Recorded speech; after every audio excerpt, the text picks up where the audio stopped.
Live from our 7 Tasmania studios, your nightly news with Kim Miller begins now.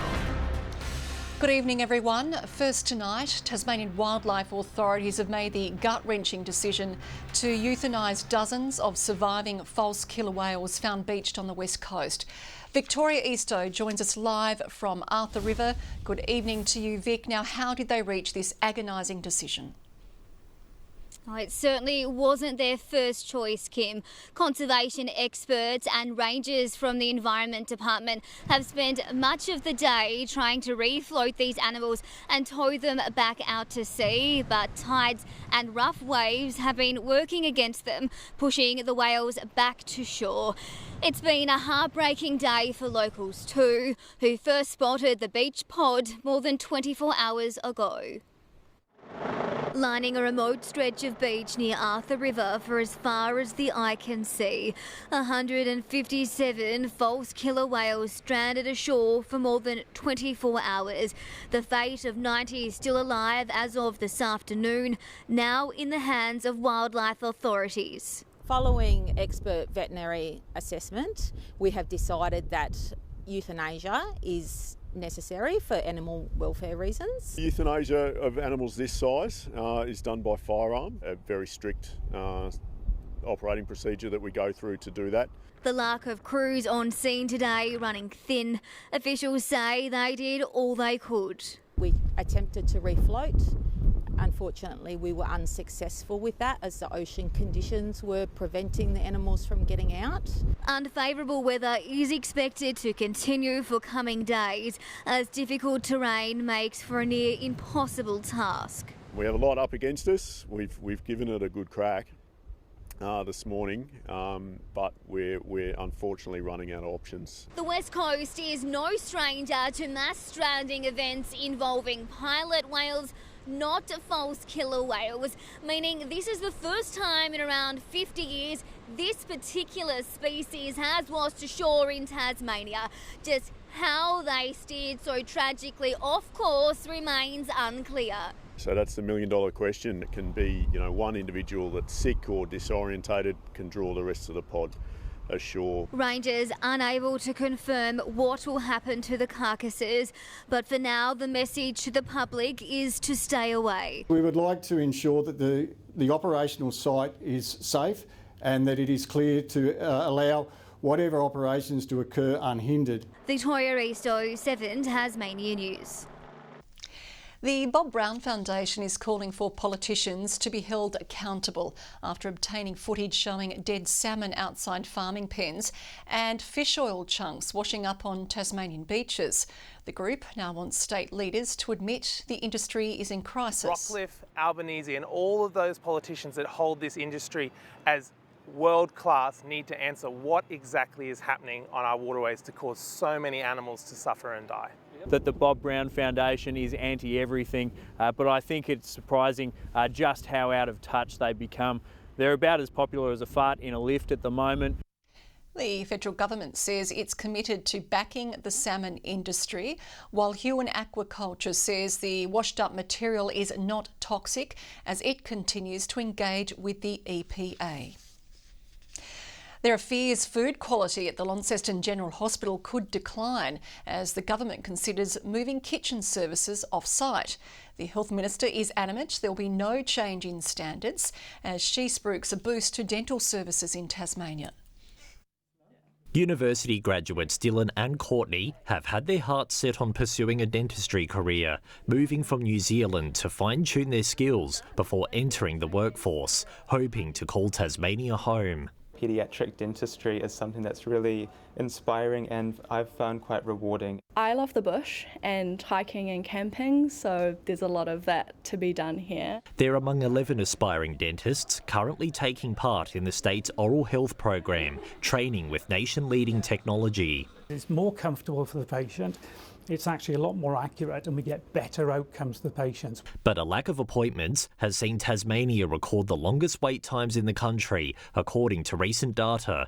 The government tipping in an extra $4 million to expand oral services by 2026. We expect that this will make a substantial difference in wait lists. Concerns also shifting to the quality of the food for patients at the Launceston General Hospital, as the government considers moving kitchen services off-site. Moving food services off-site will affect more than 94 jobs. Patient outcomes may deteriorate because of this decision. Raising fears food quality will drop. This image taken by a recent Royal Hobart Hospital patient, which had its food services outsourced. I can assure Tasmanians, especially those who live in the north, there will be no downgrading of food quality or kitchen services at the Launceston General Hospital. Saying the health department also works hard to maintain high food standards across all hospitals, but Labor has its doubts. It's not really possible for the Minister to make that assurance. What she does need to assure Tasmanians about is that she won't move these jobs off-site. Anthony Dodd, 7 Tasmania News.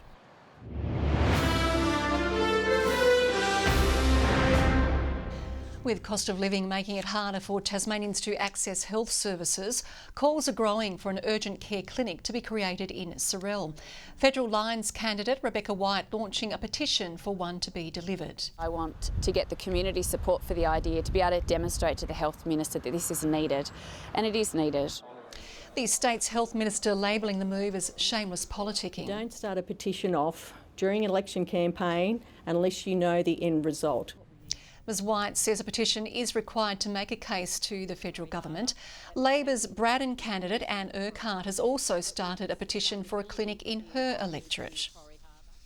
Hobart's Eastern Shore will be bustling with boats this weekend as the 21st Bellerive Regatta takes shape. Sailors from across the country will battle it out for line honours, starting with the twilight race for keelboats, followed by the SB20 Australian Championship. It's all hands on deck in Bellerive, a fleet of boats ready to slice through the River Derwent for 3 days of action. We'll have 120 or 130 boats, which is great.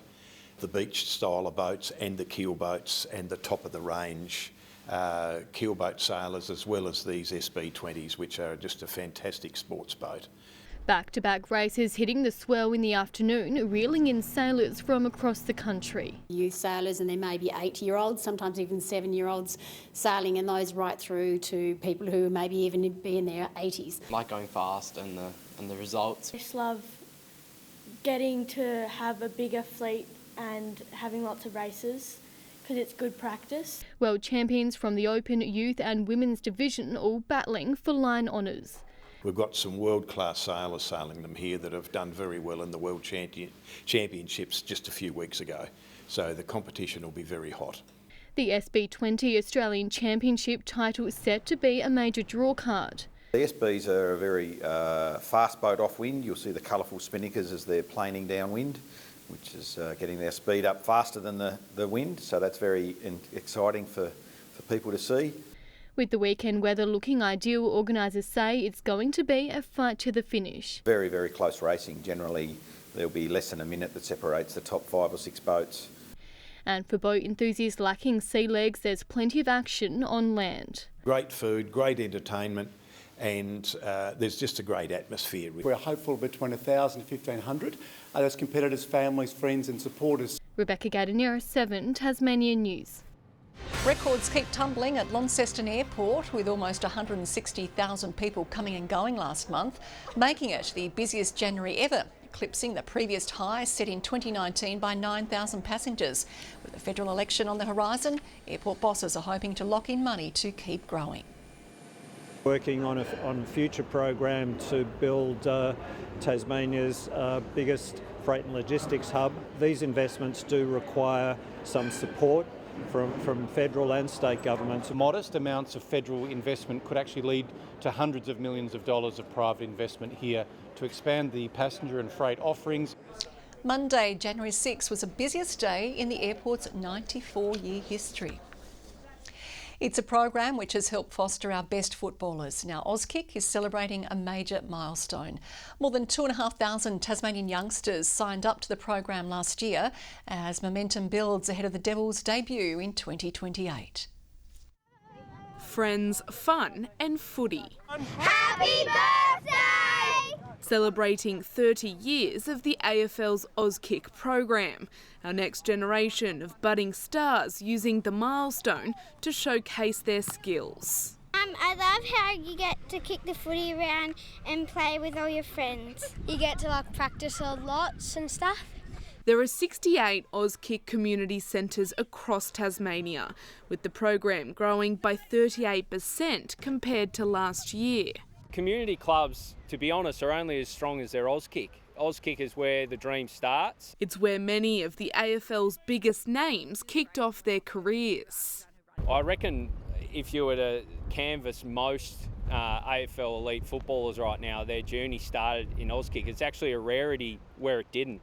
A promising sign for potential Devils recruits. I think every child that plays Auskick wants to be a Devil in the future. The program aiming to foster connection across all generations. You've got mum and dad playing or volunteering really on and off field. You've got Nan and Pop coming along to watch. Encouraging more young girls to take part in the sport is a big focus for AFL Tasmania. The organisation hoping 30% of this year's Auskick participants will be girls. Clearly, girls and women's footy has exploded in participation, but we're still working on that pathway and we want more girls than ever before playing Auskick. Ensuring the future of footy in Tasmania keeps kicking goals. I'm learning that you can really enjoy it if you really love it. Hey! Hey! Hey! Lily Thompson, 7 Tasmanian News. Diggers are about to roll in and turn the first sod, ironically, on Tasmania's new Earthworks Academy. It's being built at Carrick on land owned by rural youth to give hands-on training and prepare more workers for a career in civil construction. If we look at the $27 billion of work in the pipeline for the next 10 years, we're going to need, roughly our data tells us, 660 per annum trained out of this site. There will be real machines digging real dirt, fixing real roads, so that you can get the most realistic experience while you're learning on the job.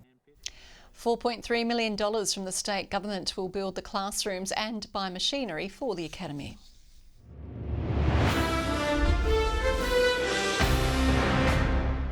After failing to capitalise on their first innings clean out of the ladder leaders yesterday, the Tigers have struggled to contain the South Australians on their home pitch as they return for a second crack with the bat on day 2. Gabe Bell taking 2 early wickets, but the Sackers would then dig in for the day. They're 6 for 272 at stumps, leading Tasmania by 264 runs in the second innings. Far better news back in Bell Reeve, where Rachel Treneman continues to fire after her return from a long injury break, smashing 124 off 141 balls in the Tigers' must-win WNCL clash with Victoria. Backed up by Naomi Stallenberg on 80 to set a respectable 255-run target from Tasmania's 50 overs. Amy Smith then kept the pressure up. 2 in and over for Amy Smith. Goodness me, absolutely game on. The Victorians, though, would give Tassie a run for their money, setting the scene for a sprint finish and needing 2 runs from the final ball to spoil the Tigers' chance at a 4th straight title. It was all up to Amy Smith again. Underneath it is the captain, Villani, and she holds on and takes the catch. Extraordinary. Tasmania pull the most remarkable victory out of the fire. Smith's 5 wickets, helping hand Tasmania a 1-run win. Well, here's a young Tasmanian to keep an eye on. Fresh from winning the Launceston Junior International, Hobart 10 Alicia Dale progresses to the Burnie International's 2nd round after defying the odds with a straight sets win over top seed Kyoka Okamura. Incredibly, in her first ITF event, she beat the Japanese world number 178 6-3, 6-love. Alicia now needs to beat Ayumi Kushishi to come within 3 matches of the $60,000 kitty. And the Tassie Tridents haven't been able to climb up the standings of the Bowls Premier League despite starting the day with a convincing win over Perth. They'd fall short in their next 2 matches, though, over the course of the afternoon. And Kim, they're currently tangling with Moreton Bay and it's neck and neck, so hopefully we've got better news tomorrow. Yeah, let's hope so. Thanks, Nick. Well, Peter Murphy will join us after the break with the weather forecast.